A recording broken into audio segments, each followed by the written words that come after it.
हनुमान जी क्यों नहीं पहचाने श्री राम जी को।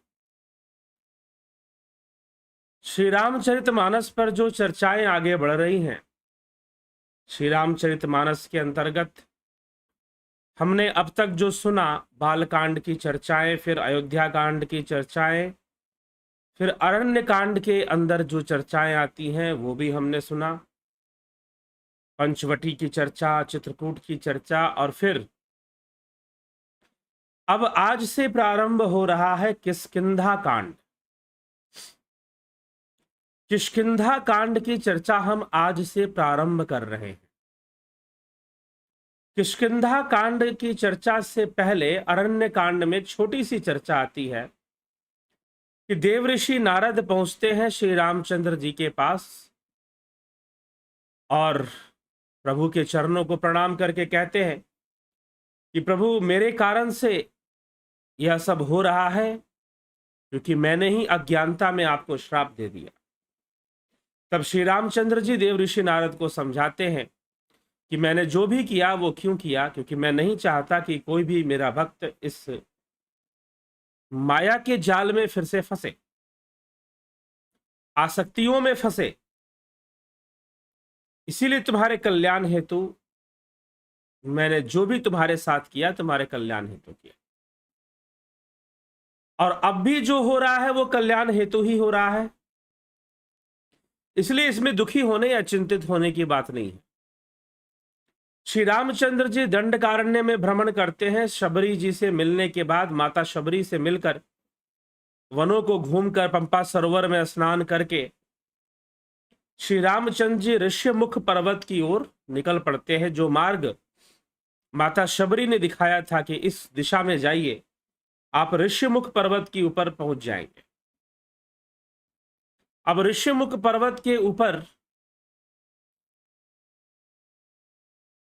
जब श्री रामचंद्र जी पर्वत की ओर चल पड़ते हैं तो उस समय क्या घटना घटती है, इसी घटना से किष्किंधा कांड का प्रारंभ हो जाता है।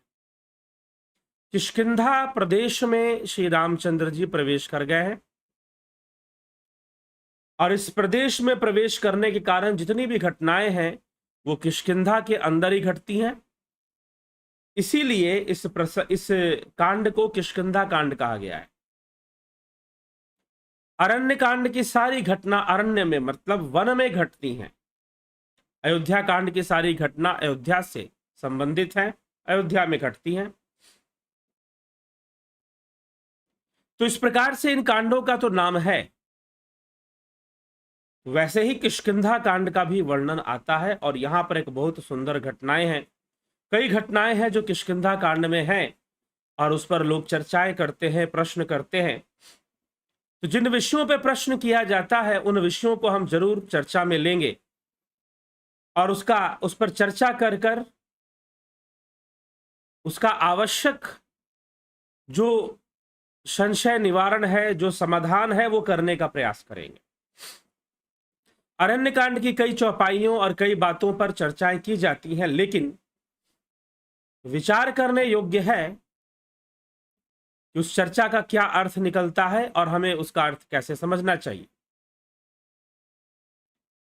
तो इस प्रकार से किष्किंधा कांड भी प्रारंभ होता है, और जब किष्किंधा कांड प्रारंभ होता है तो भगवान राम और श्री लक्ष्मण जी सीता माता को ढूंढते हुए, उनकी खोज करते हुए किष्किंधा के क्षेत्र में प्रवेश करते हैं। और ऋष्यमुख पर्वत पर उनको पता होता है, जैसा कि गंधर्व कबंध ने बताया था, राक्षस कबंध जो कि दुर्वासा जी के श्राप से राक्षस हो गया था, उसने बताया था कि सुग्रीव आपकी बहुत सहायता करेंगे। सुग्रीव ही सहायता कर सकते हैं, क्योंकि उन्हें आपकी सहायता की आवश्यकता है, उन्हें आपकी सहायता की आवश्यकता है, और आपको उनकी सहायता की आवश्यकता है। इसलिए आप दोनों एक जैसी समस्या के साथ उलझ रहे हैं, तो निश्चय ही आप दोनों एक दूसरे के मित्र बनकर एक दूसरे के सहयोगी बन पाएंगे। इसीलिए आपको उनके पास जाना चाहिए। और तभी से माता शबरी के पास, और फिर शबरी जी से मिल लेने के बाद ऋषिमुख पर्वत पर सुग्रीव से मिलने श्री रामचंद्र जी चल पड़ते हैं। यहां से किष्किंधा कांड प्रारंभ होता है और किष्किंधा कांड के प्रारंभ में गोस्वामी तुलसीदास जी राम जी की स्तुति करने के बाद भगवान शिव की विशेष स्तुति करते हैं कि शिव के चरणों में बहुत प्रीति होनी चाहिए रामचरितमानस को समझने के लिए या राम कथा को समझने के लिए। ऐसे ही दोहे और चौपाइयां लिखते हैं और क्या कहते हैं आइए देखते हैं। तो इस प्रकार की चौपाइयां लिखते हुए गोस्वामी तुलसीदास जी सोरठा की रचना करके लिखते हैं, मुक्ति जन्म मही जानी ज्ञान खान अगहानी कर, जहां बस शंभु भवानी सो काशी से इस कसना। जहां श्री शिव पार्वती बसते हैं काशी को मुक्ति की जन्मभूमि कहते हैं। ज्ञान की खान और पापों का नाश करने वाली जानकर उसका सेवन क्यों नहीं किया जाए। जरत सकल सुर बृंद विषम गरल जे ही पान किया, कही न भजसी मन मंद को कृपाल शंकर सरिष। जिस भीषण हलाहल विष से सब देवतागण जल रहे हैं, उसको जिन्होंने स्वयं पान कर लिया, रे मंद मन तो उन शंकर जी को क्यों नहीं भसता। उनके समान कृपालु और भला कौन हो सकता है। आगे चले बहुरी रघुराया, ऋष्य मुख परिवत नियराया, तहरह सचिव सहित सुग्रीवा, आवत देखी अतुल बल सीवा। श्री रघुनाथ जी फिर आगे चले, ऋष्यमुख पर्वत निकट आ गया। वहां ऋष्यमुख पर्वत पर मंत्रियों सहित सुग्रीव रहते थे। अतुलनीय बल की सीमा श्री रामचंद्र और लक्ष्मण जी को आते देखकर सुग्रीव ने क्या कहा, अति सभीत कह सुनु हनुमाना, पुरुष जुगल बल रूप निधाना, धरि बटु रूप देखूं तय जाई, कहे सु जान जिय सैन बुझाई। सुग्रीव अत्यंत भयभीत हो गए कि दो धनुर्धारी ऋषिमुख पर्वत पे आ रहे हैं और भयभीत होकर उन्होंने हनुमान जी से कहा कि हे हनुमंत लाल सुनो, ये दोनों पुरुष बल और रूप के निधान हैं। तुम ब्रह्मचारी का रूप धारण करके जाकर देखो, अपने हृदय में उनकी यथार्थ बात जानकर मुझे इशारे से समझाकर कह देना। पठय बाली हो ही मन मैला, भगऊ तोर तुरत तज्जऊ यह सैला, विप्र रूप धरि कपि तह गयऊ, माथ नाई पूछत अस भयऊ।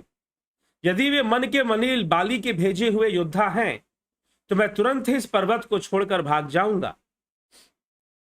हनुमान जी ब्राह्मण का रूप धारण कर वहां गए और मस्तक नवाकर इस प्रकार से प्रश्न भी पूछा।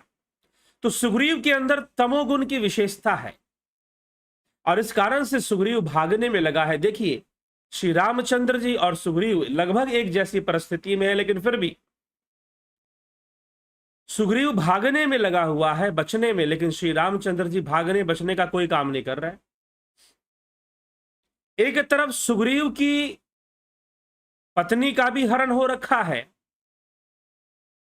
और एक तरफ भगवान श्री रामचंद्र जी की भी पत्नी का हरण हो रखा है। लेकिन सुग्रीव भागने में लगा हुआ है, अपने प्राणों को बचाने में लगा हुआ है। वह बाली से युद्ध करने का कोई दूसरा उपाय नहीं ढूंढ रहा है।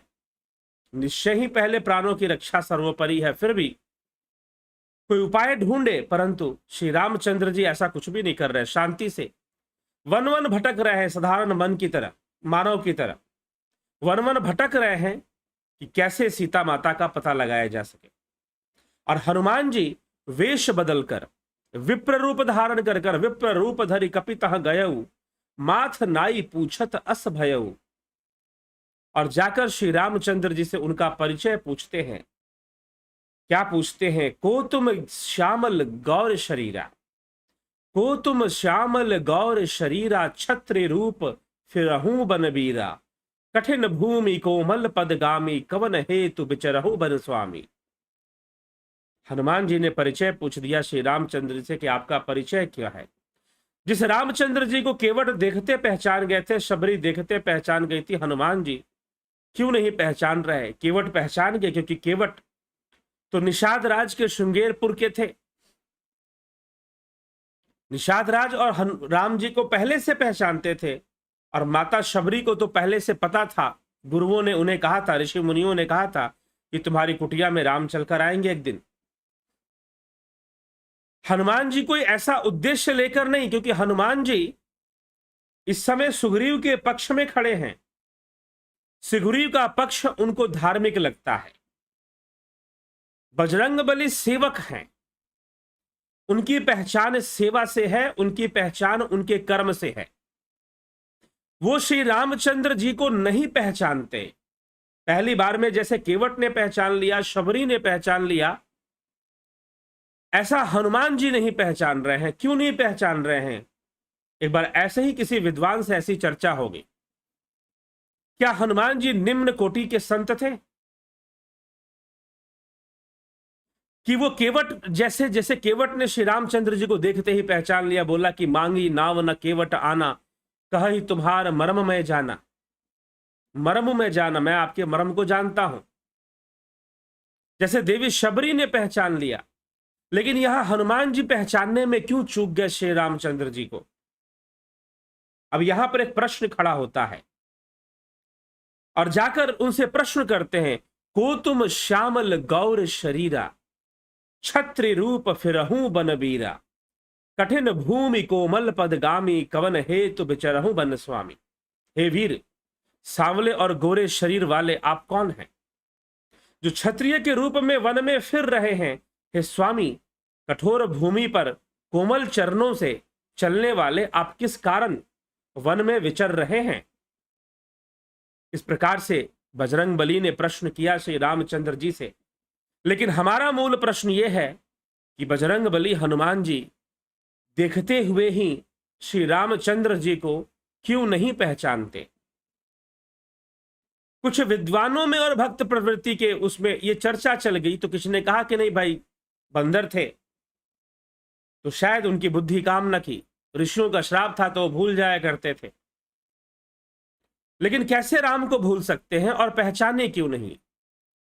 दूसरा पक्ष यह भी देखने के लिए है कि उस समय वो किसके पक्ष में गए हैं? सुग्रीव के पक्ष में गए हैं।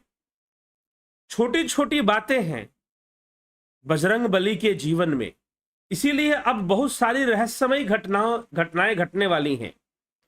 किष्किंधा कांड और सुंदर कांड में और भी रहस्यमयी बातें हैं। तो ये बजरंगबली का सौंदर्य है, उनके कर्म का सौंदर्य है। वो कर्म धुरंधर हैं और वो धर्म धुरंधर भी हैं। वो धर्म करना भी जानते हैं, कर्म करना भी जानते हैं। तो इसीलिए वास्तव में राम जी के संग रहने का मतलब क्या है? बजरंगबली का एक चरित्र है।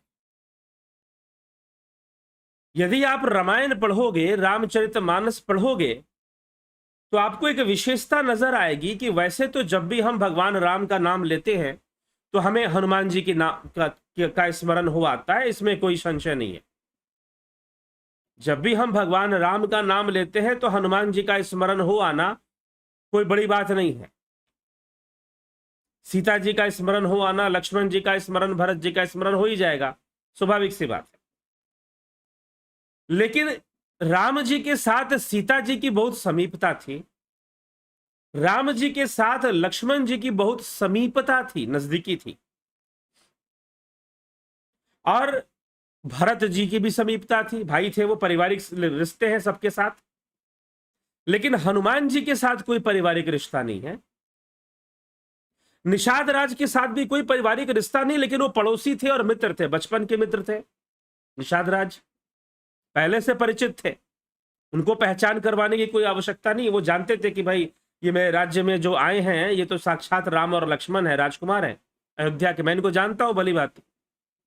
वो खुद भी राजा थे, निषाद राज। लेकिन श्री रामचंद्र जी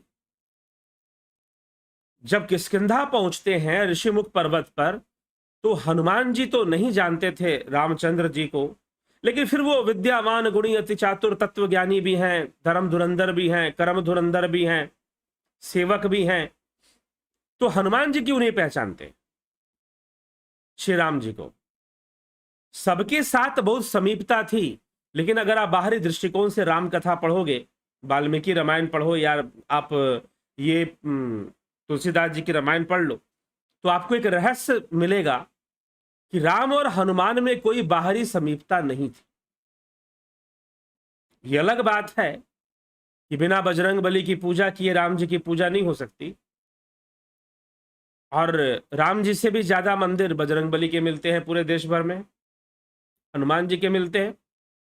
लेकिन जो सांसारिक समीपता होनी चाहिए, जो सीता जी के साथ है, लक्ष्मण जी के साथ है, भरत जी के साथ है, वो समीपता हनुमान जी के साथ नहीं है, और कथा में भी नहीं है। ऐसा नहीं कि हनुमान जी के साथ हमेशा, राम जी के साथ हमेशा हनुमान जी रहते, आगे कथा में भी आएगा। जी नहीं, हनुमान जी कभी भी श्री रामचंद्र जी के साथ नहीं रहते, कभी नहीं रहते साथ में। एक होता है कि हमेशा अंग संग रहना, जी नहीं। जब वानर सेना तैयार होती है तो वानर सेना का मुखिया कौन बनता है? वानर सेना का मुखिया बनता है सुग्रीव, नंबर 1, और दूसरा मुखिया बनते हैं अंगद, बालीपुत्र अंगद बनते हैं।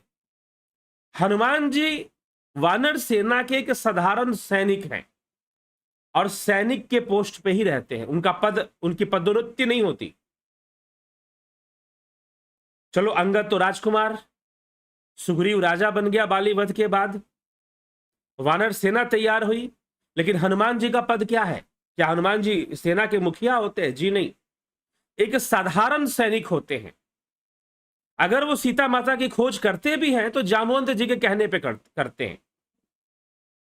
उनको कोई पद नहीं मिला हुआ, उनकी कोई विशेषता नहीं है, और पद नहीं मिला हुआ, एक साधारण सैनिक हैं, तो हमेशा राम जी के साथ वो रहते भी नहीं है, अंग संग राम जी के नहीं रहते। वो हमेशा अपने कार्य में लगे रहते हैं, हमेशा अपने काम में लगे रहते हैं। तो कर्म प्रधानता, उनकी जो भक्ति है वो कर्म प्रधान है, निष्काम कर्म योगी हैं, कर्म करने में विश्वास करते हैं।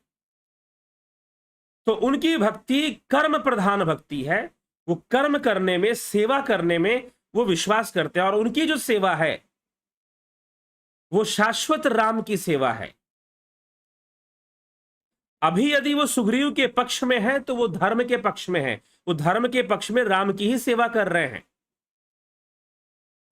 तो अब ये फर्क नहीं पड़ता कि वो राम को पहचानते हैं या नहीं पहचानते हैं।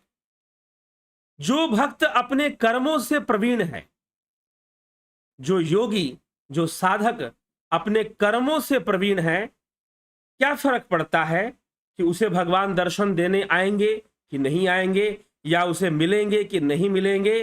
वो सर्वदा ही ईश्वर को प्राप्त होता है, उसे अलग से कोई प्राप्ति की आवश्यकता नहीं पड़ती। अगर राम जीवन में आ गए तो बहुत अच्छी बात है, सशरीर आ गए, अवतार लेकर आ गए, और अगर ना भी आते तो हनुमान जैसे जो भक्त हैं वो अपने कर्म में लगे रहते, वो निरंतर कर्म परायण लगे रहते, जो धर्मयुक्त होता वो करते रहते। इसलिए बजरंग बली का जो कर्म है वो बड़ा सुंदर है। इसी प्रकार से सुंदरकांड में 2 चरित्र आते हैं, एक विभीषण जी। तो आज के प्रसंग को समझने के लिए हम थोड़ा सा इस प्रसंग को लेते हैं। हनुमान जी और विभीषण जी में बहुत समानता है। समानताएं क्या है कि दोनों सकारात्मक परिस्थिति में नहीं रहते। शबरी, माता शबरी तो ऋषियों के बीच में रही, ज्ञानियों के बीच में रही। केवट तो पड़ोसी थे, राम जी को जानते थे कि भाई अयोध्या के राजकुमार ये लोग हैं, पहले से जानते थे।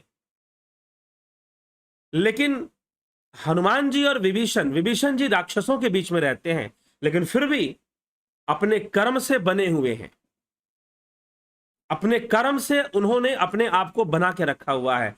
तो कर्म से पूजा, कर्म से ईश्वर का कार्य करना, यह जरूरी नहीं है कि भगवान अवतार लेंगे और आपके जीवन में आ जाएंगे।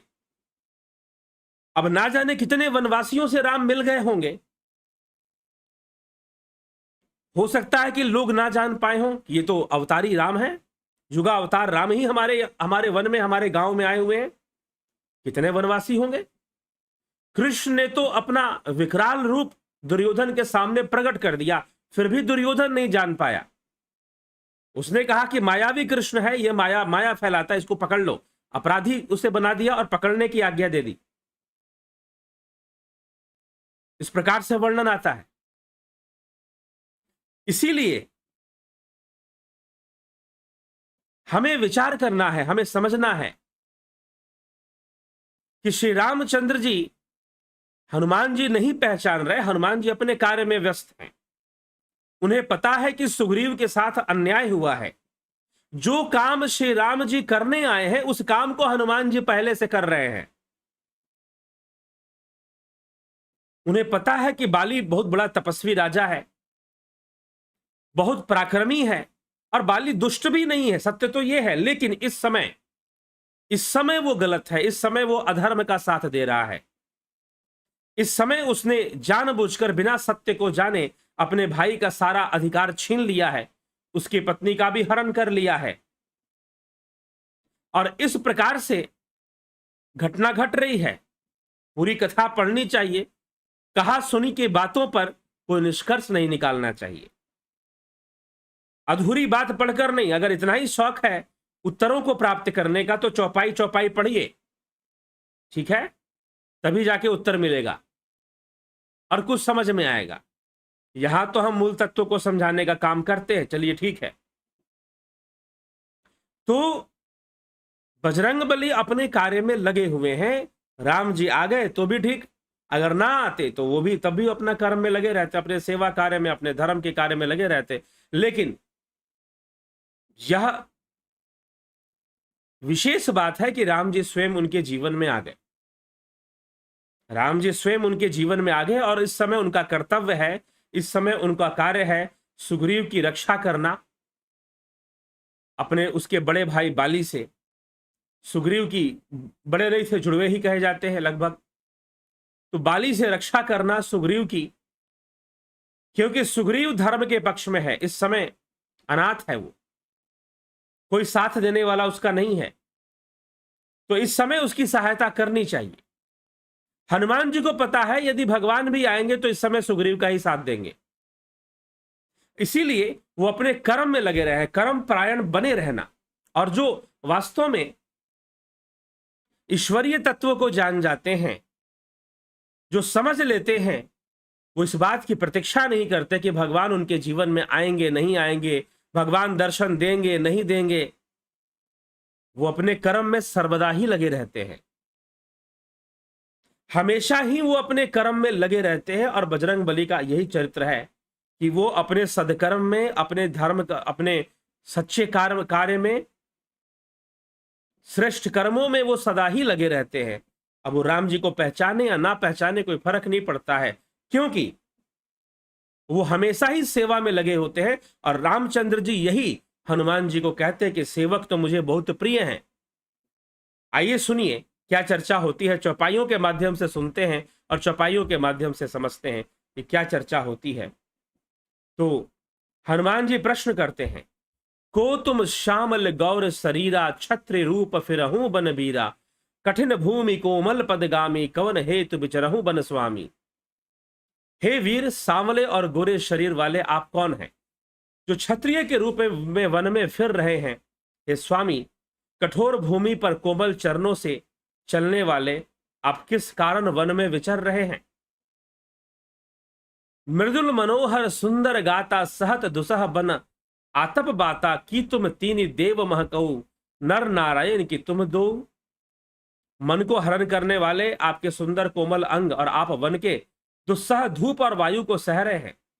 क्या ब्रह्मा विष्णु महेश इन तीन देवताओं में से कोई एक हैं, या आप नर नारायण ही हैं? जग कारण तारन भव भंजन धरनी भार की तुम अखिल भूवपति, लिन्न मनुज अवतार। अथवा आप जगत के मूल कारण ही है। मुझे तो लगता है कि आप अवतार ही हैं। पहचान भी रहे हैं, लेकिन फिर भी ना पहचानने का अभिनय हनुमान जी यहां पे कर रहे हैं, क्योंकि वो अपना कर्म करने आए हैं जिस कार्य हेतु उससे गुरु ने भेजा है। कोसलेश दशरथ के जाए, हम पितु बचन मानि बन आए, नाम राम लक्ष्मण दो भाई, संग नारी सुकुमारी सुहाई। हम कौशल राज दशरथ जी के पुत्र हैं और पिता का वचन मानकर 14 वर्षों के लिए वनवास में आए हैं। हमारे राम लक्ष्मण नाम है, हम दोनों भाई, और हमारे साथ एक सुंदर सुकुमारी स्त्री थी। यहाँ हरि निश्चर भय देही, विप्र फिरहि हम खोजत तेहि, आपन चरित कहा हम गाई, कहु विप्र निज कथा बुझाई। यहां एक राक्षस ने मेरी पत्नी का हरण कर लिया है, हे ब्राह्मण देव, क्योंकि अब हनुमान जी तो ब्राह्मण। अब देखिए यहां पर दो बातें हैं। कुछ चपाइयों में बहुत रहस्यमयी बातें होती हैं। हनुमान जी श्री रामचंद्र जी से पहला प्रश्न कहते हैं, को तुम श्यामल गौर शरीरा, तुम श्यामल और गौर शरीर धारण करने वाले ये कौन हो भाई, बताओ, अपना परिचय दो। इस वन के अंदर तुम्हारे कोमल अंग है राजकुमारों जैसे, लेकिन इस वन के धूप और कठोरता को तुम सहन कर रहे हो। भला कैसे सहन कर पा रहे हो? क्या तुम ब्रह्मा विष्णु तुम ही हो क्या तुम कोई अवतार हो? कई बार तो मुझे ऐसा भी एहसास हो रहा है, फीलिंग हो रहा है। लेकिन बजरंग बली को जैसा सुग्रीव ने कहा था कि वेश बदल के जाओ विप्र रूप धरी, तो ब्राह्मण का वेश धारण कर कर, एक पंडित जी का वेश धारण कर कर बजरंग बली वहां पर गए हैं राम जी के पास। ब्राह्मण का वेश धारण कर कर बजरंग बली गए हैं राम जी के पास। तो अब एक दूसरा प्रश्न यह बन जाता है, क्या राम जी हनुमान जी को नहीं पहचान रहे? क्या राम जी हनुमान जी को नहीं पहचान रहे? अब हनुमान जी ने भी तो कहा ना कि को तुम श्यामल गौर शरीरा, लीला दोनों ही किए जा रहे हैं, ना पहचानते हुए भी संदेश दे रहे हैं और लीला भी कर रहे हैं। जैसे कोई अब सामने बराबरी का कोई आ गया क्या? हनुमान जी ने पूछा, को तुम श्यामल गौर शरीरा, तुम श्याम और गौर वर्ण वाले शरीर वाले तुम दोनों भाई कौन हो, बताओ मुझे। बजरंग बली ने शरीर का परिचय मांगा। क्या मांगा? शरीर का परिचय मांगा। शरीर का परिचय मांगा। और जब शरीर का परिचय मांगा तो भगवान राम ने शरीर का परिचय ही दिया। और क्या कहा श्री रामचंद्र जी ने? कौशलेश दशरथ के जाए, हम पितु बचन मानी बन आए, नाम राम लक्ष्मण दो भाई, संग नारी सुकुमारी सहाय। हम कौशल राज दशरथ जी के पुत्र हैं और पिता का वचन मानकर वन में आए हैं 14 वर्षों के लिए। हमारे साथ एक सुंदर सुकुमारी स्त्री भी थी। यहां हरि निश्चर और हमारी पत्नी को किसी ने हरण कर लिया है, किसी राक्षस ने। और हे ब्राह्मण देव, आप बताइए कि हम उसे खोजते हुए फिरते हैं। हमने तो अपना चरित्र कह सुनाया, अब हे ब्राह्मण देव अपनी कथा समझा कर कहिए। अब ब्राह्मण देवता से ब्राह्मण का ही, अब रामचंद्र जी क्या हनुमान जी को नहीं पहचान रहे? क्या रामचंद्र जी हनुमान जी को नहीं पहचान रहे? कि आप अपना परिचय दीजिए। राम जी अपना कर्म कर रहे हैं, हनुमान जी अपना कर्म कर रहे हैं। अगर राम जी यह परिचय दे रहे हैं, भाई तुम अगर कर्म परायणता में विश्वास करते हो तो मैं भी तो कर्म परायण,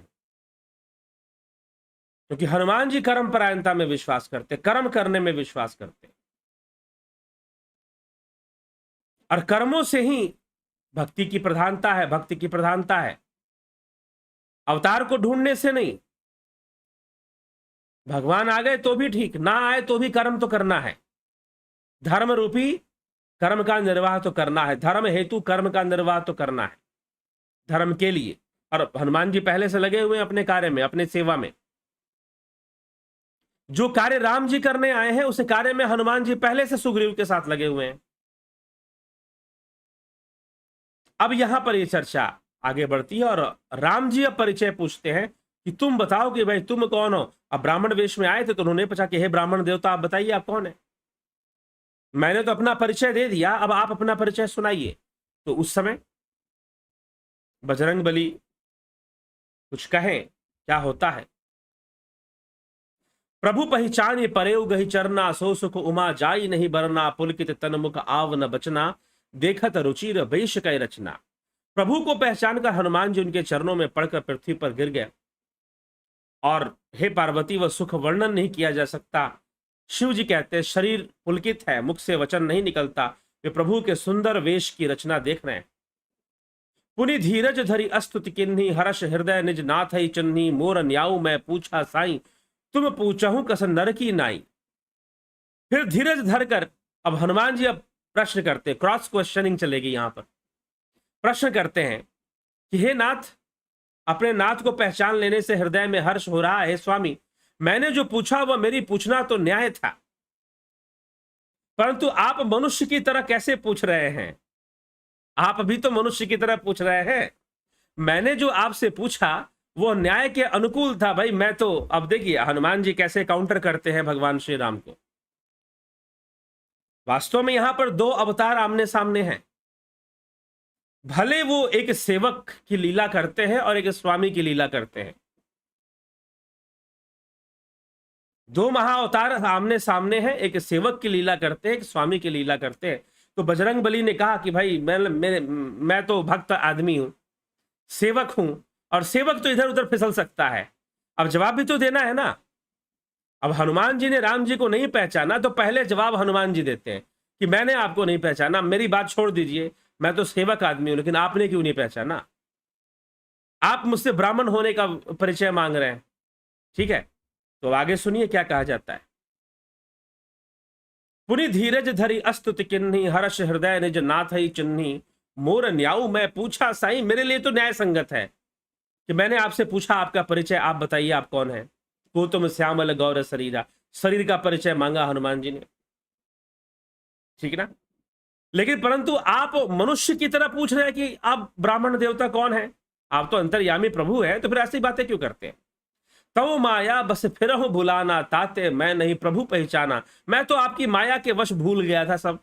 अब हनुमान जी बहाना बना रहे हैं कि भाई मैं तो आपकी माया के वश सब भूल गया था और सब भूला हुआ फिरता हूं, इससे मैंने अपने स्वामी को नहीं पहचाना, इससे मैंने अपने स्वामी को नहीं पहचाना। एक मैं मंद मोह बस कुटिल हृदय अज्ञान, एक तो मैं यो ही मंद हूं, दूसरों के मोह के वश में हूं, तीसरे हृदय का कुटिल हूं, अज्ञानी हूं। फिर हे दीन बंधु भगवान प्रभु ने मुझे क्यों भुला दिया, मुझे क्यों नहीं पहचाना।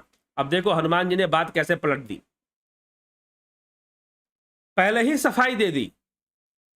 और हनुमान जी की एक विशेषता है कि वो अपनी निंदा अपने मुख से करते हैं, हमेशा करते हैं। रामचरितमानस में कई जगह पर यह बात आएगी, कई जगह पर आएगा कि हनुमान जी अपने मुख से अपनी निंदा, स्वनिंदा में लगे रहते हैं कि भाई मेरे अंदर ये कमी है, मेरे अंदर वो कमी है। और यहां पर भी वो यही कह रहे हैं मेरे अंदर ये कमी है, मैं तो नहीं जानता, मैं तो माया के वश, मैं तो मोह के वश। अब यहां पर राम जी को फंसाने की कोशिश कर रहे हैं कि मैंने तो नहीं पहचाना, आप क्यों नहीं पहचान पाए? आप तो साक्षात चराचर जगत के स्वामी हैं, आप तो साक्षात नारायण हैं, आपको तो पहचान लेना चाहिए था ना। मैंने तो नहीं पहचाना, मैं तो मोह के वशीभूत रहने वाला जीव। अब बजरंग बली अपनी अपनी बात छुपा रहे हैं कि मैं भी रुद्रावतार हूं, शिव अवतार हूं,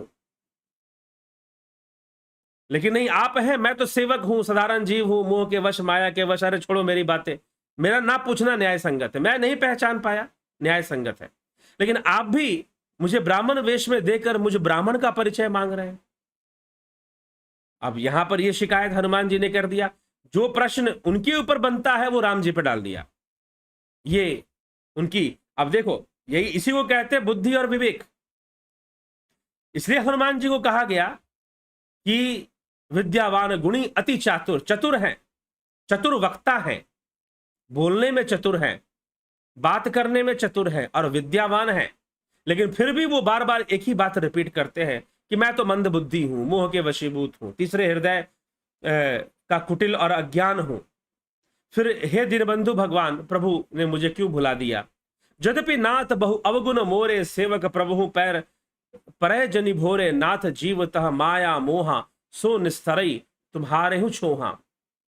हे नाथ, यद्यपि मुझे में बहुत सारे अवगुण हैं, तथापि सेवक स्वामी की विस्मृति में ना पड़े।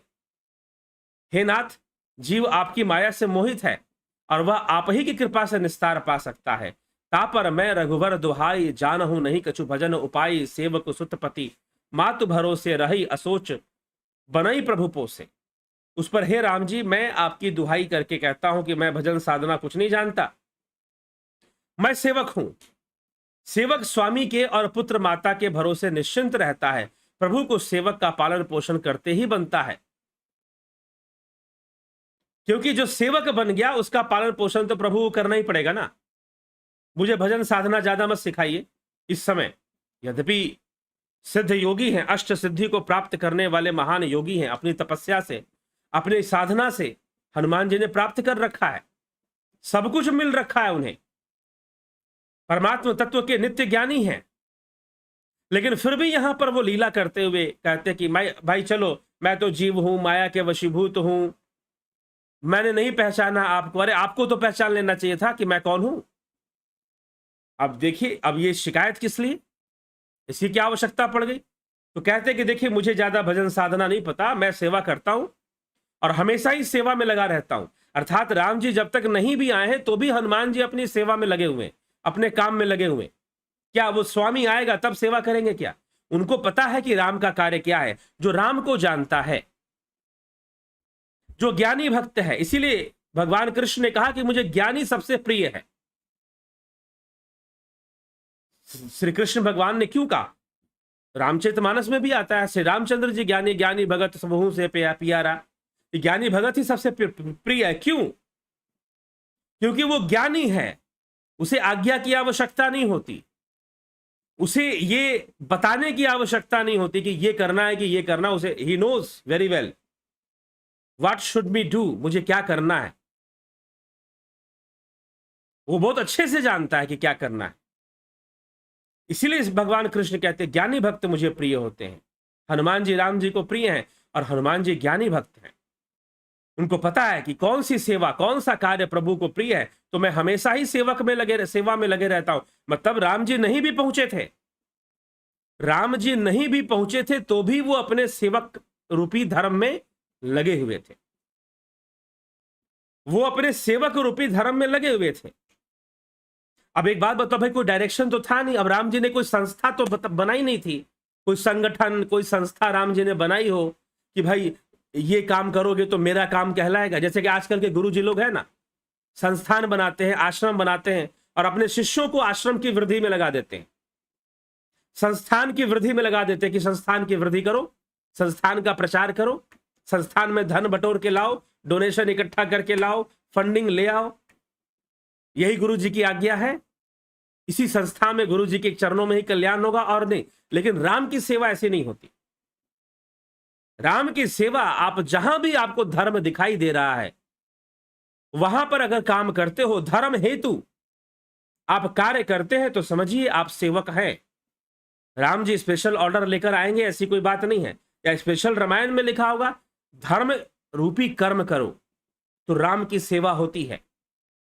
और हनुमान जी इस रहस्य को भली भांति जानते हैं, इसीलिए अपना परिचय सेवक के रूप में देते हैं। सेवक के रूप में हनुमान जी जानते हैं कि what I have to do, मुझे क्या करना है। कहीं ना पूछा, जब लांघने गए तो क्या परमिशन लिया था? नहीं। राम जी ने कहा था क्या कि पूछो सीता से कि चल आप मेरे साथ चलेंगे? हनुमान जी ने पूछ दिया, माते आपकी आज्ञा हो तो मैं ले चलूं। राम जी की आज्ञा लेने की क्या जरूरत है जब माता ही आज्ञा दे देगी? तो आप पाएंगे कि कभी हनुमान जी आज्ञा की प्रतीक्षा नहीं करते हैं या इंस्ट्रक्शन नहीं लेते हैं। उनको जरूरत नहीं है, उनको भली भांति पता है कि क्या करना है और क्या नहीं करना है। इसलिए वो सेवक थे और सेवक हैं और सेवक में लगे हुए हैं। और कबीरदास, लोग कहते हैं कि संत कबीरदास जी ने राम का गुणगान नहीं गाया, हनुमान का गुण, वो तो ऐसे ही निर्गुणी थे। कबीर को पढ़ा ही नहीं तुमने, तुमने कबीर को राजनीति बना दिया। आजकल लोग बुद्ध पे राजनीति तो कबीर पे भी राजनीति कर लेते हैं। तो संत कबीरदास जी की वाणी आती है कि हनुमान जी स्वामी ते सेवक बड़ो, जो निज धर्म सुजान, राम बांध उतरे उददी लांग गयो हनुमान। कि जिस सागर को पार करने के लिए भगवान राम ने पुल बंधवाया, उस सागर को तो हनुमान जी ऐसे ही लांग गए थे। स्वामी ते सेवक बड़ो, सेवा करते करते जो सेवक है वो स्वामी से भी बड़ा हो गया। सेवा करते करते जो सेवक है वो स्वामी से भी बड़ा हो गया। स्वामी ते सेवक बड़ो, जो निज धर्म सुजान, जो अपने धर्म में सुजान है। अब ये बात कूप मंडूकों को भी सुनाई जा सकती है जो कुएं के मेंढक बन के बैठे हुए हैं, ठीक है। लेकिन यहां पर चरित्र पढ़िए हनुमान जी का, वो कह रहे हैं कि मैं सेवक हूं और पहले से सेवक हूं। ऐसा नहीं कि आप आ गए हैं तब सेवक हूं, या आप मेरे जीवन से चले जाएंगे तब मैं सेवक हो जाऊंगा। जी नहीं, राम जी जब नहीं भी आए थे तो भी हनुमान जी सेवक हैं। राम जी जब नहीं भी आए थे तो भी हनुमान जी सेवा कार्य में लगे हुए हैं, और आ गए तो सेवा तो करना ही है। और जब लंका उनका पे सब विजय उजय हो जाएगा तो उसके बाद भी सेवा तो करना ही है, सेवा तो करना ही है। अब राम का काम ये थोड़ी ना है कि राम जी ऐसे आज्ञा देंगे, ऑर्डर देंगे, ये वाला काम राम जी का है, वो वाला काम राम जी का नहीं। जो ज्ञानी भक्त है ना, उसको पता होता है कि राम का काम कौन सा है और राम का काम कौन सा नहीं है। ही नोज वेरी वेल, और वो उस ढंग से चलता है, इसलिए ज्ञानी भक्त प्रिय। इसलिए भगवान राम भरत जी के पास जाकर कहते हैं कि भरत भाई कपि से उऋण में नाही, कपि से उऋण में नाही। किसी से कुछ कहना पड़ता है, हनुमान जी को कहना नहीं पड़ता। हनुमान जी जानते हैं कि राम जी की प्रसन्नता किस कार्य में है, उनको बताने की जरूरत नहीं है, उनको आज्ञा देने की जरूरत नहीं है, कहने की जरूरत नहीं है, और उनको कोई पद भी जरूरत नहीं है। वो ना सेनापति के पद पर है, ना मंत्री के पद पर है, वो किष्किंधा के एक साधारण सैनिक के पद पे है, पद पे है। और भगवान राम कभी उन्हें इंस्ट्रक्शन नहीं देते कि ये करके आओ, वो करके आओ, जी नहीं। वो तो बस सेना में जाते हैं और समुद्र तट पे वहां पहुंचते हैं, और जामवंत जी कहते हैं कि भाई हनुमंत लाल ये काम कर सकते हैं। भगवान राम ने तो हनुमान को कहकर भेजा ही नहीं था कि भाई ऐसे करना है या वैसे करना है। सभी सैनिकों को, और हनुमान जी पहले पहले बार मिले थे तो हनुमान जी से परिचय हो गया था, तो जो साधारण इंस्ट्रक्शन थे वही राम जी ने हनुमान जी को भी दिए थे। ठीक, क्योंकि उनका विशेष परिचय हनुमान जी से ही पहले से हुआ, सांसारिक रूप से भी। तो बजरंग बली सेवा को समझते हैं, जानते हैं, कर्म की प्रधानता उनके जीवन में है, निष्काम कर्म की प्रधानता है। धर्म हेतु कर्म कैसे होता है वो भली भांति जानते हैं, और इस कारण से जो निज धर्म सुजान, वो अपने धर्म में सुजान हैं, श्रेष्ठ हैं, धर्म का पालन करना विशेष रूप से जानते हैं और समझते हैं। तो इसीलिए कोई उनको फंसाना उलझाना भी किसी के बस का नहीं है हनुमान जी के लिए। और बजरंग बली अपने सेवक के कार्य में लगे हुए, तो वही वो यहां पर चौपाइयों में गोस्वामी तुलसीदास जी लिखते हैं। क्या करते हैं?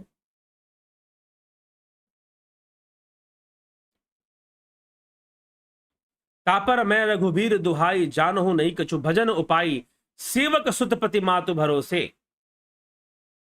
मैं जो सेवक स्वामी के और पुत्र माता के भरोसे से निश्चिंत रहता है, वैसे मैं निश्चिंत हूं। प्रभु को सेवक का पालन पोषण करते ही बनता है, करना ही पड़ता है। सेवक का पालन पोषण कैसे नहीं करोगे भाई? अब भगवान राम भी कुछ इसका उत्तर देंगे, कुछ कहेंगे। बजरंग बली पहले अपनी बात कह ले। अस कही परे उचरण अकुलाई, निज तनु प्रगति प्रीति उर छाई, तब रघुपति उठाई उर लावा, निज लोचन जल सींच जुड़ावा। ऐसा कहकर बजरंग बली अकुलाकर प्रभु के चरणों में गिर पड़े। उन्होंने अपना असली शरीर प्रकट कर दिया, ब्राह्मण वेश त्याग दिया, अपने वानर रूप में जो थे आ गए, और उनके हृदय में प्रेम छा गया। रघुनाथ जी ने उन्हें उठाकर हृदय से लगा लिया, गले लगा लिया, और अपने नेत्रों के जल से सींचकर शीतल हो गए। सुनु कपि जिय मानसी जनि ऊना, तय मम प्रिय लक्ष्मण ते दूना, समदर्शी मोहे कह सब कोई, सेवक प्रिय अनन्य गति सो।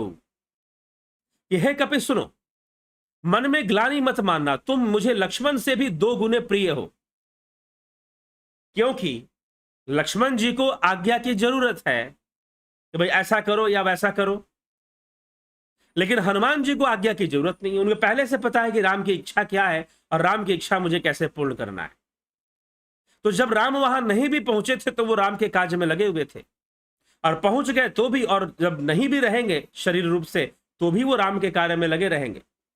तो इसलिए हनुमान आदर्श बन जाते हैं सेवकों का। उनकी तरह कर्म करना चाहिए, ये नहीं कि प्रतीक्षा करनी चाहिए कि अवतार आ जाएंगे, हमारे जीवन में कोई सिद्ध महापुरुष आ जाए हमारे। अरे भाई, तुम्हारे अंदर जो समझ सामर्थ्य है, धर्म के कार्य में लगे रहो, लगे रहो। जहां से प्रेरणा मिलती है, समझ पैदा होती है, लगे रहो, अनुसंधान करते रहो और अपना कर्म करते रहो। और बजरंग बली अपने कर्म में लगे हुए हैं। हे कपि सुनो, भगवान राम कहते हैं कि मुझे तो तुम लक्ष्मण से भी दुगने प्रिय हो। सबको छोड़कर, सब सारी दुनिया मुझे समदर्शी करती है, समदर्शी मुहे कह सबको, सब कोई मुझे समदर्शी कहता है और मैं समदर्शी हूं भी, इसमें कोई संशय नहीं है। लेकिन फिर भी सेवक प्रिय अनन्य गति सो, जो मेरे सेवक हैं, जो सेवक का कार्य करते हैं, जो सेवक को समझते हैं, सेवा कार्य को समझते हैं, जो सेवक प्रिय अनन्य गति सो, मुझे सेवक जो है वो विशेष रूप से प्रिय है। मुझे सेवक, मैं उनके प्रति पक्षपाती हो जाता हूं। यद्यपि मैं किसी के प्रति पक्षपाती नहीं हूं, लेकिन जो मेरे सेवा करते हैं, क्योंकि सेवक को त्यागा नहीं जा सकता। मनुस्मृति कहती है, अब यह जो उदाहरण आ रहा है यहां पर, भगवान राम जो कह रहे हैं कि सेवक मेरे लिए ज्यादा प्रिय हो जाते हैं, क्यों हो जाते हैं, तो मनुस्मृति में भी इसका वर्णन आता है कि जहां पर वर्ण व्यवस्था की चर्चा महाराज मनु ने की है। आप खुद भी जाकर इसको पढ़ सकते हैं।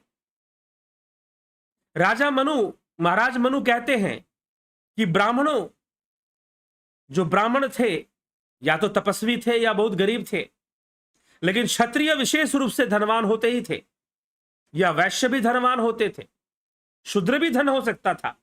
अब जो है वो शूद्र अगर सेवक के रूप में कार्यरत हैं, किसी क्षत्रिय के यहां, किसी राजा के यहां पर अगर कोई शूद्र सेवक के रूप में कार्यरत है, तो उस स्वामी का यह कर्तव्य बनता है कि बिना अपने सेवक को भोजन कराए स्वामी को भोजन नहीं करना चाहिए। यह मनुस्मृति कहती है। लेकिन दुर्भाग्यपूर्ण है कि मनुस्मृति का दुष्प्रचार इस प्रकार किया गया। दुष्प्रचार बिना अध्ययन, बिना अनुसंधान। बौद्ध दर्शन क्या कहता है इस बात से मतलब नहीं। बौद्ध दर्शन किन किन विषयों को छेड़ता है, कैसे कैसे समझाता है, नहीं। लेकिन बौद्ध अपना लो। क्या अपनाओगे भाई बुद्ध को करके? पहले पढ़ तो लो कि क्या क्या लिखा हुआ है उसमें। तो यह सब अनुसंधान का विषय है। तो जिन लोगों ने यह काम किया, मुझे नहीं लगता कि उन्होंने कोई शास्त्र अनुसंधान किया था, मूल शास्त्रों पे कोई अनुसंधान किया था। तो वहां पर कहते हैं कि भाई पहले अपने सेवक को भोजन करा दे, फिर वो खुद भोजन करे। तो श्री रामचंद्र जी अपने स्वामी होने का कर्तव्य निभाते हुए बोलते हैं कि स्वामी है तो सेवक, उसके लिए सेवक की भरपूरता उसके लिए जरूरी हो जाती है कि सेवक भरपूर रहे, सेवक को कोई कमी ना रहे। यह स्वामी का कर्तव्य बन जाता है। तो हनुमान जी कहते हैं कि भाई हो सकता है कि भक्त पे कृपा ना करे, हो सकता है भजन करने वाले पे कृपा ना करे, लेकिन सेवक पर तो स्वामी को कृपा करनी पड़ेगी, बाध्य है, क्योंकि शास्त्र ऐसा कहते हैं। हनुमान जी क्यों ऐसा कह रहे हैं कि सेवक के ऊपर तो कृपा करनी पड़ेगी जी, ये तो बाध्यता है स्वामी की, क्योंकि शास्त्र वचन ये है और मनुस्मृति में इसका प्रमाण मिलता है। ठीक, तो यही हनुमान जी तर्क क्या देते हैं, पहले ही हमने इसको पढ़ा कि तापर मैं रघुबीर दुहाई, जानहु नहीं कछु भजन उपाई, सेवक सुतपति मातु भरोसे, सेवक सुतपति मातु भरोसे, कि सेवक स्वामी के भरोसे और पुत्र माता के भरोसे रहता है। रही असोच बनई प्रभु पोसे, और इस कारण से मैं निश्चिंत रहता हूं। असोच, असोच मतलब मैं कुछ सोचता नहीं, मैं निश्चिंत रहता हूं, क्योंकि मैं तो प्रभु की सेवा में लगा हुआ हूं, तो मुझे किस बात की चिंता। ठीक है, इस मेरा तो पालन पोषण, रही असोच बनई प्रभु पोसे, पोसे मतलब पोषणा, पालन पोषण। सेवक प्रभु को, स्वामी को, तो सेवक का पालन पोषण करना ही पड़ेगा, कोई उपाय नहीं है। इसलिए मैं सेवा कार्य में लगा रहता हूं। इसलिए सेवा कार्य, सेवा का महत्व धर्म के क्षेत्र में उसके लिए होगा। अरे राम की सेवा कहीं भी हो सकती है, कहीं भी हो सकती है। अगर किसी स्त्री के साथ दुर्व्यवहार हो रहा है तो उसको बचाना भी आपकी सेवा है। आजकल के तो गुरुजी लोग ये क्या शिक्षा देते हैं। अब एक गुरुजी बता रहे थे कि भाई उसने एक याचक ने अपने गुरु से पूछा कि गुरुजी मैं ट्रेन में यात्रा करता हूं, कई बार कहीं जाते हैं तीर्थ स्थानों में, और ट्रेन में भी कई बार कुछ भिखारी प्लेटफॉर्म पर या कहीं पर कोई भिखारी आ जाते हैं, या कई बार हमारे आस पड़ोस में ही कुछ बहुत गरीब लोग रहते हैं, झुग्गी झोपड़ी में रहते हैं, उनमें से कई दिक्कत में होते हैं या आ जाते हैं या हम भी देखते हैं, तो क्या उनकी सहायता करनी चाहिए? गुरुजी ने कहा कि नहीं, अगर तुम उनकी सहायता करोगे तो उनके कर्मों में, कर्म फल में तुम बाधा बन जाओगे। सबसे पहला प्रश्न यह है कि क्या कोई साधारण मनुष्य किसी के कर्म फल में बाधा बन सकता है? क्या इतनी ताकत रखता है? लेकिन शिष्य ने मान लिया। ये गुरुजी जानते थे कि भाई उधर पैसा देगा तो मुझे क्या देगा फिर। इसीलिए पुण्य कर्म करने से कहीं चूकना नहीं चाहिए, और समाज सेवा की जहां तक बात है उसमें भी ना चूके, जहां सही है, जरूरी है। तो हनुमान जी सेवा के आदर्श हैं और वो सेवा करना जानते हैं, और उनके लिए कोई इंस्ट्रक्शन महत्वपूर्ण नहीं है कि ऐसे मिलेगा, बाएं मुड़ने के लिए तो बाएं मुड़ूंगा, दाएं मुड़ने के लिए दाएं मुड़ूंगा। जी नहीं, उनको पता है क्या करना है। एक घटना आती है, मैं सेवा के ऊपर, मुझे कथा ध्यान में आ रही है। समर्थ गुरु रामदास महाराष्ट्र में एक संत हुए, उनके शिष्य थे शिवाजी महाराज। अब शिवाजी महाराज और समर्थ गुरु रामदास एक बार घोड़े से यात्रा कर रहे थे। कोई सैनिक नहीं, कोई सेना नहीं, दोनों अकेले ही थे। गुरुजी उनको लेकर चल पड़े कि चलो दक्षिण की ओर चले गए। एक नदी मिली सामने। अब गुरुदेव ने अपनी घोड़े को दौड़ाते हुए कहा कि शिवा, मैं पहले नदी पार करूंगा, तू मेरे पीछे से पार कर लेना। शिवाजी ने कहा कि नहीं महाराज, मैं ही आगे पार करूंगा, आप पीछे से आइएगा। गुरुजी ने कहा कि नहीं नहीं, मेरी आज्ञा को मानो। लेकिन फिर भी शिवाजी ने अपना घोड़ा तेज किया, दौड़े और नदी पार कर गए अवज्ञा करके। गुस्सा आ गया, क्रोध आ गया। नदी पार करने के बाद गुरु महाराज ने कहा, समर्थ गुरु रामदास ने कहा, तूने मेरी आज्ञा नहीं मानी, मैंने कहा था पहले मैं करूंगा, और कुछ हो जाता, मान ले नदी गहरा होता तो उसमें डूब जाता तू, एक राजा ही मर जाता। गुरुजी ने कहा, मैं तो बच जाता, मैं तो तैरना जानता हूं, मेरे पास सिद्धियां भी है, लेकिन तू तो डूब जाता। शिवाजी ने कहा कि नहीं, मैंने ये सब नहीं सोचा, मैंने सोचा महाराज कि आप ही एक मेरे सहारे हैं, आपके दिए हुए मनोबल से ही मैं आतताइयों और भारत विरोधियों, राष्ट्र विरोधियों के सामने खड़ा हूं इस मातृभूमि के लिए। और यदि आप नहीं रहेंगे, आपने ही मुझे बनाया है, और आप रहेंगे तो ना जाने आप कितने शिवा बना लेंगे, कितने लोगों पे कृपा कर देंगे। इसलिए मैं पहले निकल गया कि मुझे कुछ हो जाए, आपको कुछ नहीं होना चाहिए। तो शिष्य जानता है कि उसे क्या कर, ये तो चलिए वो उनके साथ थे, लेकिन हनुमान जी तो इतनी भी आज्ञा नहीं लेते, इतना भी संग राम जी के साथ नहीं रहते, इतना भी संग नहीं मिलता उनको भगवान राम का। लेकिन फिर भी उनके जो जितने भी निर्णय हैं, वो जो भी डिसीजन लेते हैं, वो धर्म के कार्य के लिए होते हैं। लेकिन आजकल ऐसा देखने में आता है, मैं सबके लिए नहीं कहता, लेकिन ऐसी कुछ संस्थाओं में कुछ गुरुओं के द्वारा ऐसा सुनाने, अपने शिष्यों को इंस्ट्रक्शन दिया गया कि आप कहीं दान नहीं करोगे, आप उसके कर्म फल में बाधा बन जाओगे। जी नहीं, हो सकता है कि उस व्यक्ति को दान के माध्यम से ही कुछ मिलना हो। यदि आपके सामने कोई ऐसी परिस्थिति बनी है तो आप कर्म विधाता मत बन जाइए, आप अपना कर्तव्य कीजिए। आपके दान देने से उसका कर्म फल नहीं रुक जाएगा, इतनी शक्ति नहीं पड़ी हुई है। सब कर्म के बंधन में है, अर्जुन भी कर्म के बंधन में था।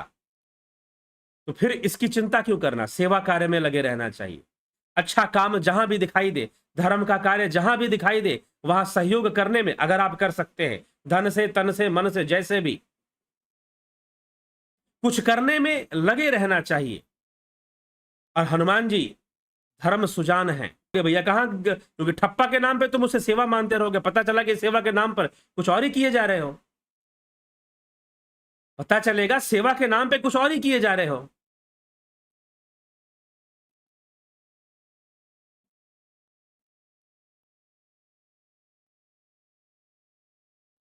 तो इसलिए विचार करना है इस विषय में।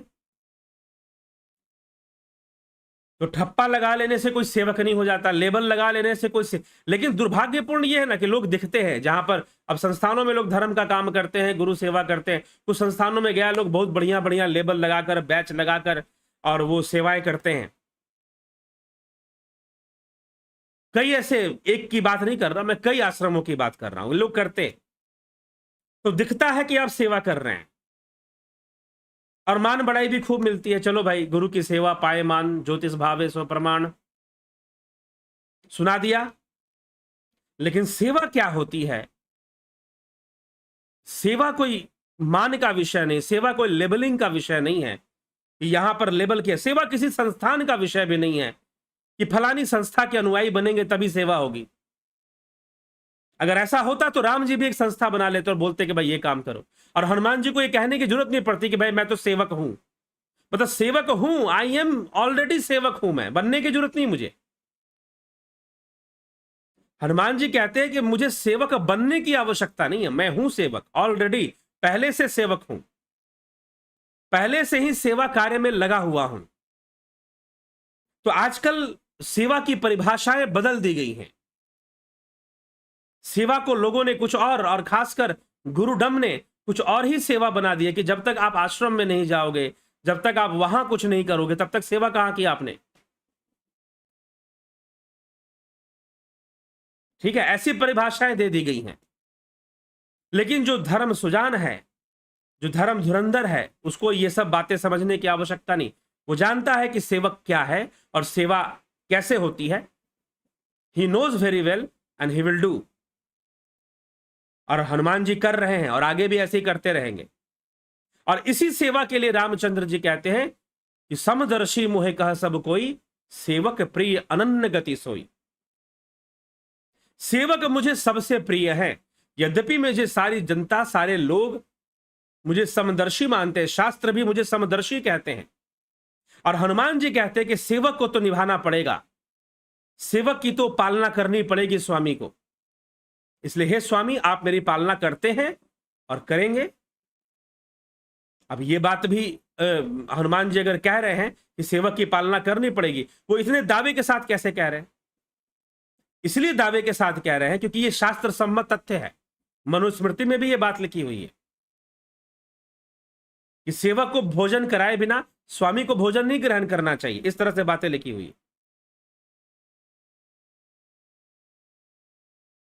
ठीक है, तो उसका शास्त्र प्रमाण है। इसलिए हनुमान जी दावे के साथ बोलते हैं कि स्वामी को सेवक की तो पालना करनी ही पड़ेगी, कहां भाग के जाओगे।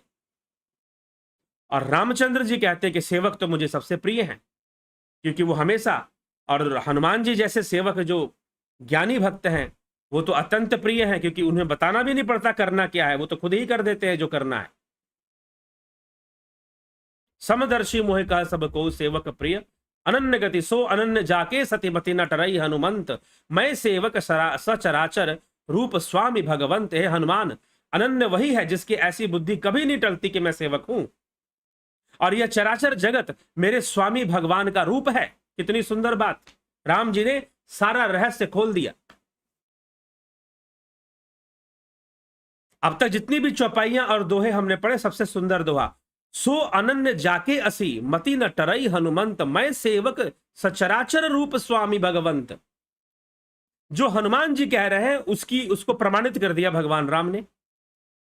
हे हनुमंत लाल, हे हनुमान जी, अनन्य वही है जिसकी ऐसी बुद्धि कभी नहीं टलती है कि मैं सेवक हूं। वो हमेशा अपने आप को सेवक की भावना में रखता है और सेवा समझकर ही कार्य करता है, जिसकी ऐसी अनन्य बुद्धि कभी न टलती कि मैं सेवक हूं और यह चराचर जगत मेरे स्वामी भगवान का ही रूप है, मेरे ईश्वर का ही रूप ये जगत है। अभी इतनी बड़ी बात गोस्वामी तुलसीदास जी ने क्यों लिखी? अब जो गुरु जी लोग ये समझाते हैं कि नहीं भाई हमसे जुड़ जाओ और हमारी संस्था में जुड़कर तुम सेवा करोगे तभी सेवा है, जो गुरु जी लोग ये समझाने में लगे हुए हैं कि हमसे जुड़ जाओ, हमारी दीक्षा लो, हैं, हमारी संस्था से जुड़ जाओ और हमारी संस्था से जुड़कर सेवा करोगे तभी सेवा है, नहीं तो सेवा नहीं है।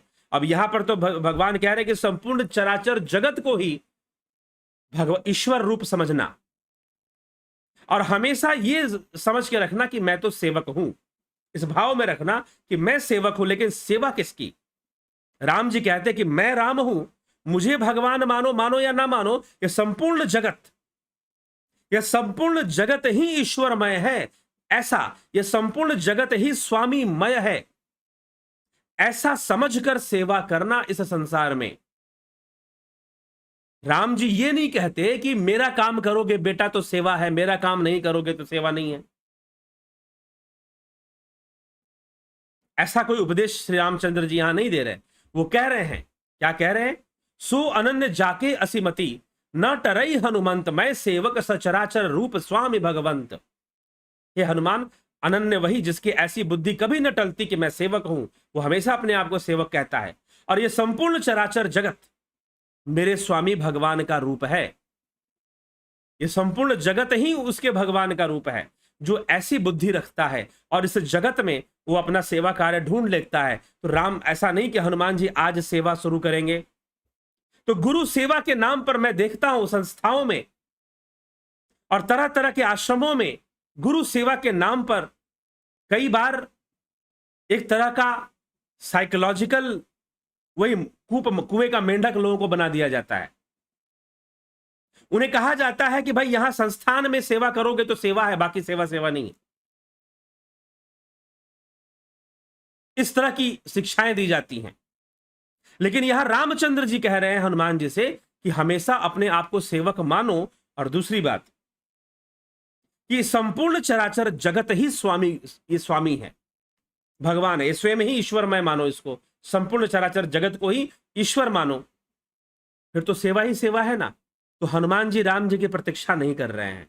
पहली बात, ये बहुत ही रहस्यमयी और गूढ़ रहस्यों को रखने वाला ये प्रसंग है, हनुमान और राम का मिलन। और जो डायलॉग्स होते हैं ना, जो रहस्यमयी बातें होती हैं, एलिगोरिकल डायलॉग्स हैं, यहां पर रहस्यमयी डायलॉग्स दोनों बोलते हैं। राम, हनुमान जी को उस रहस्यमयी बातें बोलते हैं और राम जी को उस रहस्यमयी बातें बोलते हैं और रहस्य के ऊपर से पर्दा भी हटा देते हैं।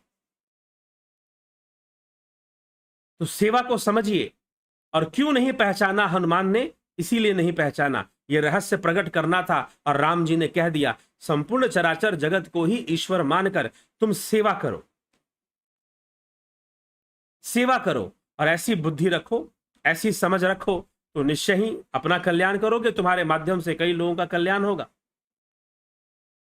कई लोगों का कल्याण होगा, उसमें तुम सहयोगी बन पाओगे। तो ये जीवन इसी में सार्थक है कि हम दूसरों के कल्याण में सहयोगी बन पाए, हम खुद जान पाए, सीख पाए इस जीवन को अच्छे से जीना, और दूसरों के लिए हम सहयोगी बन पाए। यही आर्ट ऑफ लिविंग है। आजकल चलिए, आर्ट ऑफ लिविंग भी आजकल एक ब्रांड बन चुका है, ब्रांड की तरह हम बना दिए हैं इसको। लेकिन वास्तव में आर्ट ऑफ लिविंग क्या है? जीवन जीने का एक तरीका है। वो पार्टिकुलर किसी इंस्टीट्यूशन से जुड़कर आप आर्ट ऑफ लिविंग जानेंगे और ऐसे जाने ही नहीं पाएंगे, ऐसी कोई बात नहीं है। तो इसीलिए हमें यह समझना है और सेवा कार्य को सही से समझना है, कूपमंडूकता से मुक्त होना है। अभी एक भाई साहब ने मुझे संपर्क किया और संपर्क करके कहा कि मैं आपको सुनता हूं। मैंने कई बार आपको संपर्क किया, जी हां, लगभग 2 साल से मेरे संपर्क में हैं।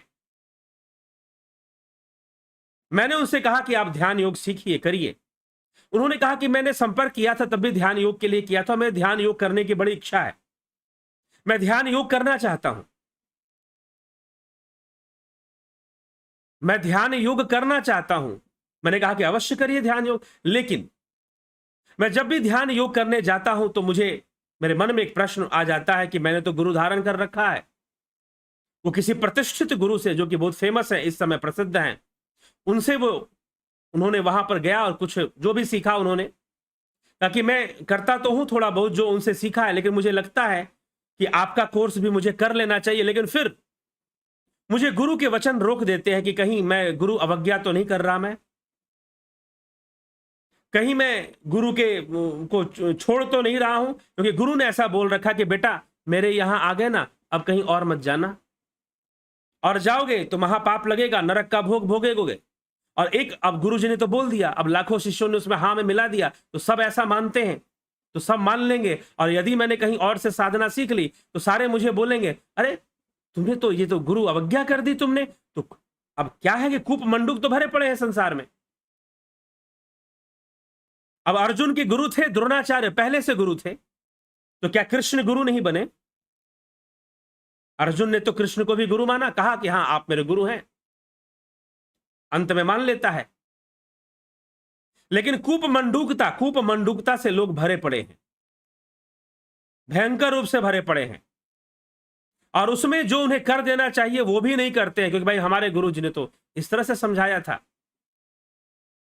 कि बेटा संस्थान में ही सेवा करो और कहीं कुछ करने की जरूरत नहीं। ठीक है, अच्छी बात है, गुरु सेवा करनी ही चाहिए, लेकिन यह कहना गलत हो जाता है कि हमारी संस्था में ही करो और कहीं मत करना, और कहीं करोगे तो उसके कर्म फल में बाधा बन जाओगे। क्या इतनी एक साधारण व्यक्ति की इतनी सामर्थ्य बोलिए या औकात बोलिए हो सकती है कि वो किसी के कर्म फल में बाधा बन जाए? क्या हो सकती है कि वो किसी कर्म फल में बाधा बने? किसी को दान देगा तो क्या उसे कर्म फल में बाधा बन जाएगा वो? ऐसी परिभाषा देने वाले गुरु हमारे देश में पड़े हुए हैं, इसीलिए बोलना पड़ता है। कुछ लोगों को बुरा भी लगता है, बुरा गुरु तत्व के लिए नहीं बोलते। गुरु होना जरूरी है, मार्गदर्शक होना जरूरी है, इसमें कोई संशय नहीं है, लेकिन जो चल रहा है गुरु के नाम पर वो सब भी नहीं चलना चाहिए। सब ऐसे हैं ऐसे नहीं है, कुछ ऐसे जरूर हैं, कुछ ऐसे जरूर हैं। इसलिए कहा जाता है आप इसको अन्यथा ना लें, इसको आप समझें, सकारात्मक रूप से समझेंगे तो सही पहुंचेंगे। लेकिन हमारे पुराण ग्रंथ जो कहते हैं, यहां गोस्वामी तुलसीदास जी लिखते हैं और भगवान राम सेवक और सेवा के बारे में समझाते हैं कि बेटा सेवा क्या है। मैं यहां पर आया हूं और मुझे देखकर सेवा करोगे, ऐसी बात नहीं है। यह संपूर्ण चराचर जगत, रामचरितमानस दोहा नंबर 3 किष्किंधा कांड, किष्किंधा कांड, रामचरितमानस दोहा 3 में क्या लिखते, और हनुमान जी कहते हैं देखी पवन सुत पति अनुकूला, स्वामी को अनुकूल। अब यहां पर एक और बात समझ लीजिए कि यहां पर राम को हनुमान जी का पति भी कहा जा रहा है। देखी पवन सुत पति अनुकूल, अरे पति तो भाई वो सीता जी के है ना, तो हनुमान जी के पति कहां से हो गए? पति कहने का मतलब स्वामी, पति कहने का मतलब पत रखने वाला, रक्षा करने वाला, जो रक्षक है। देखी पवन सुत पति अनुकूला, हृदय हर्ष बीती सब सूला, नाथ शैल पर कपिपति रहई, सो से गरीब दास तब आई।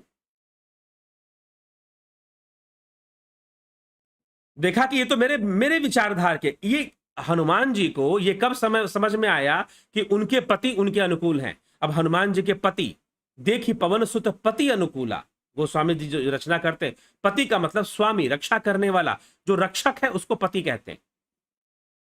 लेकिन हमने पति पत्नी का अर्थ कुछ और निकाल के रखा है। दो बातें हैं, अगर पति है तो पत्नी है, पत्नी रक्षा करने वाली है। मात्र पति की जिम्मेदारी नहीं है कि वो पत्नी की रक्षा करे, पत्नी की भी जिम्मेदारी है जो सावित्री बनकर पति की रक्षा करे। देवी सावित्री ने कैसे अपने पति की रक्षा कर ली, तभी पति और पत्नी शब्द है। पुत्र मतलब नरक से तारने वाला, तो पुत्री मतलब नरक से तारने वाली। इन शब्दों का अर्थ समझिए और कभी भेदभाव मत कीजिए। अगर पुत्र नरक से तार सकता है तो पुत्री भी नरक से तार सकती है। अगर पति रक्षा कर सकता है तो पत्नी भी पति की रक्षा कर सकती है। यह मत कहिए कि पति ही रक्षा करेगा पत्नी की, जी नहीं, पत्नी का भी कर्तव्य है कि वो पति की रक्षा करे, इसलिए उसका नाम पत्नी है और इसलिए पति है। एक तरफा सोच मत रखिए, स्वार्थी विचारधारा मत रखिए। और इसीलिए यहां पर राम जी पति है हनुमान जी के, और अपने पति को अनुकूल देकर, स्वामी को अनुकूल देकर, भाई ये तो मेरे विचारधारा के में विचार मिल गया दोनों का। जब भगवान राम ने क्या कहा, ऐसी कौन सी बात कही कि विचारधारा मिल गई, तो यहां पर सो अनन्य जाके असीमति न टरई हनुमंत, मैं सेवक चराचर रूप स्वामी भगवंत। कभी ये मत विसारो कि तुम सेवक हो। मेरी कृपा को प्राप्त करना चाहते हो तो सेवक बनो, कर्म की प्रधानता समझो और सेवा कर्म में लगे रहो। धर्म की स्थापना हेतु सेवा कार्य में लगे रहो। और यह संपूर्ण जड़ चेतन जो जगत है, मेरे स्वामी भगवान के रूप में ये जगत ही है, ये संसार ही है, और ऐसा समझकर सेवा कार्य में भैया लगे रहो। यहां राम जी कह रहे हैं ऐसी बात कि मैं यहां पर आऊंगा तभी सेवा करोगे, ऐसी बात नहीं है भैया। इस जगत पहले से है ना, मेरे कार्य पड़े हुए हैं, करो। नहीं तो अब राम जी आएंगे, अरे कल की अवतार आ गया। कुछ आश्रम वाले ऐसे हैं कि भगवान आ चुका है, आ चुका है, आ चुका है,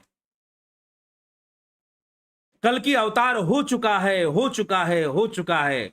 कब मिलोगे कल की अवतार से, कब अपना भाग्य जगाओगे? जगाओ ही मत। हनुमान जी की तरह कर्म करो, कर्म। बजरंग बली पाखंड खंड कारक हैं। हनुमान जी पाखंडों का खंडन कर देते हैं, काल नेमी का वध कर देते हैं। जो पाखंड फैलाते हैं वो साधु संत के रूप में नहीं है, योद्धा रूप में है। योद्धा रूप में बजरंग बली हैं। कियहु कुवेश साधु सनमानु, जिमि जग जामवंत हनुमानु। कुवेश धारण कर कर भी जामवंत जी और हनुमान जी साधु ही हैं।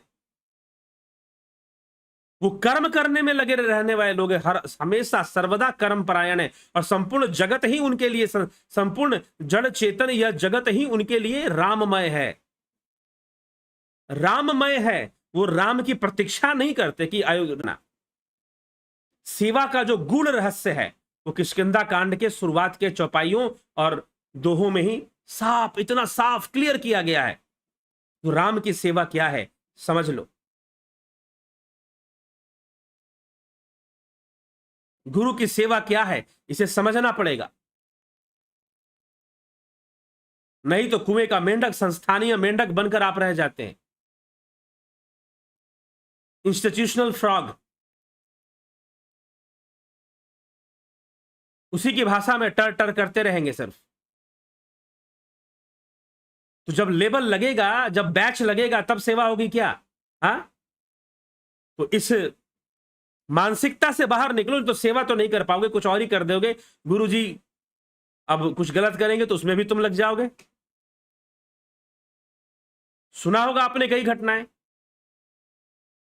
तो इस भावना से मुक्त होइए। राम की सेवा का मतलब यह नहीं है कि राम जी हैं तभी सेवा है, राम जी नहीं भी है तो भी हनुमान जी सेवा में लगे हुए हैं और हमेशा ही सेवक है। संपूर्ण संसार ही राममय है, सिया राम मैं सब जुग जानी, करहु प्रणाम जोरी जुग पानी। कहीं विशेष सेवा मिलेगी जी नहीं, समझना है और सेवा करना है। सेवा कार्य में हमेशा लगे रहना है, आज भी लगे रहना है। राम जी आज भी है, यह संसार, यह सिया राम में सब जुग जानी आज भी है। यह संपूर्ण संसार सिया राम से परिपूर्ण है। तो हमें सेवा के लिए हम राम जी का प्रतीक्षा नहीं करेंगे। हाँ, कोई मार्गदर्शन, कोई समझाने वाला होना चाहिए कि सेवा क्या है। समझ में आ जाए तो लग जाओ, शुरू हो जाओ, अब इंतजार मत करो और सेवक बन जाओ। और सेवक ही बनना है, दूसरा कुछ नहीं बनना है। अपने आप ही उसकी प्रतिष्ठा होती है। तो चलिए यही विषय समझकर आगे बढ़ते हैं। आज के विषय को यहां विराम देते हैं और कल फिर 9 बजे लाइव चर्चा में रामचरितमानस के आगे के विषयों पर चर्चा करते हुए करेंगे। लेकिन सुनिए, मनन कीजिए, समझिए और प्रपंच और जो भी पाखंड के बीच में आप हैं उसको तोड़िए, खत्म कीजिए और सेवा को सही से समझिए। और तुलसीदास जी यहां सेवा को क्या, कई मैंने गुरु जी लोग को देखा कि वो अपने शिष्यों को या उनका प्रचारक समुदाय सेवा के बारे में समझाता है। वो उतना ही समझाता है जितना में दान दक्षिणा आता रहे और लोगों को काम पे लगाया जा सके, उतना ही समझाते हैं बस। अब अब ये वाला जो दोहा जो मैंने पढ़ के सुनाया, ये तो भूल ही जाते हैं, सुनाएंगे ही नहीं कभी। क्योंकि अगर ये समझा देंगे तो भाई ये कैसे समझाएंगे कि नहीं आश्रम में ही सेवा होती है, आश्रम के बाहर भी सेवा होती है, ये कैसे प्रमाणित होगा? और होगा नहीं तो शिष्य समझ जाएगा कि भाई सेवा तो आश्रम में ही होती है और कहीं सेवा नहीं हो सकती। जब भी होगी आश्रम जाकर होगी, संस्थान के आश्रम में जाओ, संस्थान के नाम पर ही सेवा होगी और कहीं सेवा होगी नहीं। ठीक है, संस्थान से जुड़ेंगे तभी सेवा होगी जी नहीं। राम जी की सेवा हर जगह है, हर जगह राम जी की सेवा विद्यमान है। आप करना चाहते हैं करिए, किसी ने रोक रखा है? करते चलो, आगे बढ़ते चलो। ठीक है, चलिए तो अब जो है आगे बढ़ते हैं और विराम देते हैं और आपके कुछ कमेंट्स देख लेते हैं। सबके टाइम काफी हो गया है तो सारे कमेंट्स तो नहीं देख पाएंगे, फिर भी जगत नारायण जी, अशोक श्रीवास जी, शिवम भट्ट जी, बलवंत सिंह गोहिल, गोविंद प्रसाद नीमा, लाल बहादुर सिंह, सरोज साहू, विनोद कुमार सूद, उषा श्रीवास्तव, रमेश पेशवानी, सविता नायक, अवनी प्रधान, नरसा राम प्रजापत, राजू पाल जी, आपका ज्ञान सही दिशा में है। ठीक है नरसा राम जी, चितरंजन बरुआ जी, राम निवास मीना, माधुरी कोले, बिकू कुचाड़िया, जगमल सिंह, बेस्ट फ्रेंड्स, राम विलास, रूपलाल विश्वकर्मा, पिंटू वासवा, श्वेता कुमारी, बहुत अभिनंदन है। ज्योति दत्ता जी, राकेश मराठे, चंद्र कुमार साहू, रविशंकर चौहान, स्मिता सावंत जी, मोहन रावत, विमला शाह, काशीनाथ, संदीप मिश्रा, जलाराम रायका, राम सिंह कश्यप, योगेंद्र पंडित, संत कुमार भाटी जी, कन्हाई कुमार जी, मनीष यादव जी, गौरव सिंह, विक्रम सिंह जी, बद्री लाल जी, सोमू, हीरालाल यादव। गुरु जी कभी पतंजलि योग दर्शन के विषय में भी बोलिए, बाहर आभार होगा, जरूर होगा, आएगा आएगा, योग सूत्र पे चर्चा होगी। विनीता अग्रवाल जी, सोमू, हनुमान जी में कितना स्थायित्व था कि वो तत्वज्ञानी बने। विनोद कुमार शर्मा, पूनम सिंगला, देवेंद्र शर्मा, ओपी त्रिवेदी, संजय केदार, बहुत बहुत अभिनंदन आप सभी का। जुड़े रहे, बने रहे और लाभ उठाते रहें। और आपको लगे कि सेवा इस चैनल का को सब्सक्राइब कर और लोगों तक पहुंचाकर सेवा है, तो इस सेवा कार्य को भी कर लिया करें। बहुत बहुत अभिनंदन आप सभी का। इसी के साथ विदा लेते हैं आपसे। कल फिर 9 बजे लाइव चर्चा में मिलते हैं।